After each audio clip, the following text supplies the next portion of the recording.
ตอนนี้กำลังไปหากินกุ้งแต่ว่าก่อนอื่นผ่านพี่ภาษาซะก่อนกำลังออกมาหากินอยู่ให้อยู่ได้ว่าเมนูเด็ดมื้อนี้คือก้อยกุ้งเนาะพี่น้องเนาะมื้อนี้บอกเลยว่าคักมื้อนี้เอาทั้งแว่เข้าหน้าแล้วก็จ้าลุยแล้วบัดนี้เนาะไปเบิ่งเพิ่นสอนกุ้งก่อนพวกเฮามื้อนี้สอนอย่างเดียวบ่ได้ว่าหยังหลายจันดวงตาเอามากระแจนั่นล็อกรถก่อนเพราะว่าช่วงนี้รถเสียบางยาเขาก็จับโจรได้เนาะบางยาอยู่บ้านน้องเดินล็อกกระแจก่อน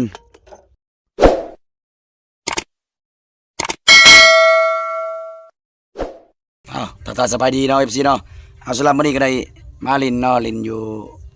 ตรงไห้ตรงหน้าเนาะอยู่ที่บ้านพนซิมเนาะนั่นก็คือลุ่มน้องเต่าจะเราสิพาไปเบิ่งบรรยากาศนำกันเนาะเอาปลาซิวเนาะแล้วก็กุ้งเราเพิ่นกำลังสอนอยู่เนาะเพราะว่ามาเยี่ยมยามเสี่ยวมื้อนี้ถือว่ามากับขี้เกียมเนาะมื้อนี้น้องชายทักทายสบายดี FC เนี่ยสบายดีพี่น้องไปเบิ่งทั้งเสี่ยวจิตเพิ่นกำลังสอนกุ้งอยู่กำลังหาปลาอยู่เพราะว่าขี้เกียมไปก่อนแล้วขี้เกียมนั่นมาพี่น้องมาเบิ่งกันนี่มาใส่เบิ่งเชียวเป็นได้หลายบ่เต็มคูนี่เพิ่นเบิ่งผลงานโชว์ผลงานเพิ่นนี่จกขึ้นมาป้าโตคักเลยนี่ทั้งซิวทั้งกุ้งเนาะทั้งปลาซิวกุ้งโอ้หลายคักบอกมื้อนี้โอ้ยกินเว้ยน้ำลายบ่ทันเฮ็ดหยังน้ำลายเฮยแล้วนี่พี่เกียมเอ้ยลงเจ้านั่นลงหาซอยแหน่มีตายตะบัดตูดเลยเจ๊แดงนี่น่ะสายตูดเลยนี่นั่งเบิ่งซื่อๆบ่ยอมลงอีกโพดกันเรือบ่ได้บอกมาลงกับป้านะบอกมากินปลาครับต่างกินแล้วเว้ยโอ้ยสมมาเลยนะพวกเฮาไอ้เนาะเอาบ่เป็นหยังเจ้าภาพเพิ่นว่าไปนั่งถ่ายอยู่เถียงรถเพิ่นว่าปลาบ่ได้อึดอยู่เพิ่นว่านี่แหละยังน้อยบ่ได้ลงก็ขอเป็นกำลังใจอยู่ใกล้ๆแล้วว่า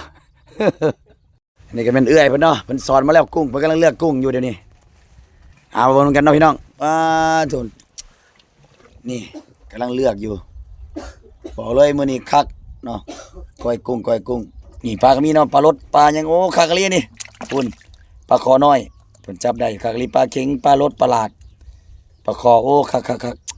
นี่ก็หอยนี่ก็เป็นหอยเนาะกำลังปิ้งปลาเข็งตอนนี้จันนุตากำลังเลือกกุ้งอยู่เนี่ยกุ้งเนี่ยซิวเนี่ยปลากุ้งเมนูทวีตเป็นอุเนาะอุปลาซิวโอ้ขากะลีนี่กำลังอุอยู่แต่ว่าผักขะแยงบ่มีเนาะได้ผักอีตูโอ้ขากลายมื้อนี้แซ่บๆแหละมื้อนี้กินข้าวบอกโลดว่าน้ำลายเฮยมื้อนี้โอ้แซ่บๆนัว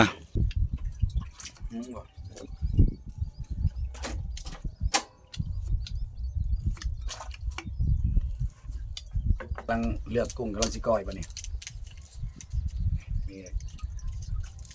กุ้งงามเลยเนาะนี่เด้อจะภาพเด้อมาเด้อกำลังปิ้งปลารสอยู่เพิ่นคุณปลารสก็มีแต่ตัวงามตัวใหญ่โอ้เป็นตาแซ่บไปแต่เดี๋ยวนี้หากินยากละปลารสนี่กะได้2 ไม้หีบแล้วปิ้งปลารสนี่โอ้ขากะเลียนี่นะปลารสนั่นแซ่บเลยพี่น้องเอ้ยเอาสำหรับผู้กาเกียมเครื่องปรุงเป็นทางอาจารย์ดวงตาหรือว่าเซรินเป็นขี้เกียมดีเจสายตูดเนาะพอมาแรงนี่เพิ่นจะไปขึ้นเวทีเนาะมาแรงอยู่บุดเบียร์มาแรงเนี่ยตูดจนส่งขาดมาแล้วพุ่นว่าแต่ว่าก่อนอื่นก็ต้องไปฉลองก่อนพุ่นว่าฉลองเงินครูฝึกที่มาจากสารวัตรเด้พุ่นว่าได้หลายยังบ่เบิดอยู่สิส่วนเสี่ยวเขาไปกินนำกันเลยไปตูดเลยพวกเฮา3เสี่ยว3พี่น้องพวกเฮามาแรงนี่สำหรับทีมงานพวกเฮามี3-4 คนนี่แหละเนาะมีทั้งร้านทรายแล้วก็เอื้อยเนาะมื้อนี้สำหรับมื้อนี้ก็สิมีกุ้งเนาะนี่แล้วก็มีเครื่องปรุงมีเป็งนัวบักเผ็ดปลาแดกข้าวคั่วเนาะรอถาผักหอมเดี๋ยวเราจะปรุงแล้วก็ เขย่าบานนี่สั่นคักๆแล้วก็ เอาพักอันนี้ไปล้าง จวดได้มันนี่กิน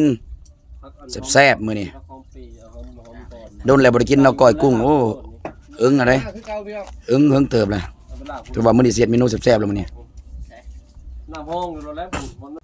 ถือว่าบักเพชรข้าวขัวเป็นนัวปลาแดกใส่เรียบร้อยนะทาแต่ผักหอมบานนี่ พาเขาไปอาบน้ำ เป็นนัว ต่า นี่ งเขาตอนนั้นดิ กาแฟบดจืดมัน นัว นะ บักเพชร อยู่เมืองพีน ปลาแดก เขามีอะไรคุณสอน เราตากแต่พักกับบักนาวเนาะบัดนี้บักนาวมาแล้วก็จวดเลยบัดนี้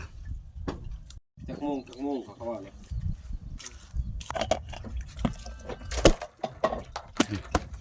อัดพาวนี่สลาวเอ้าใส่บัดนึงโอเคบาทนี่ซีมึงกันเด้อ เอาเส้นสลีให้ไปล้างดิ ถือว่าจางเนาะถือว่าจะได้เติมปลาแดกอีกหนิดนึงเอาเติมปลาแดกทำมัน กินนะครับ เอ้าอีกบันหนึ่งสลาวบันหนึ่งก็โอเคละบันเนี่ยโอ้ตรงหายอยู่ตรงหน้าเด้อก้อยกุ้งเอ้าก้อยกุ้งบอกเลยว่าสุดยอดมันนี่มาฮะมาหน้าเซียวมันนี่มึงบ่ตายก็กูยั่งแล้วมันนี่ อุ่นได้เยอะๆ ก้อยกุ้งปลาขักนี่นี่ใส่เต็มคำกันเด้อ ฮะไอ้ผักมันเครื่องได้ใบเตยครับ กินได้ ได้ อืม กินกับกล้วยครับ อืม แล้วมันขุนน้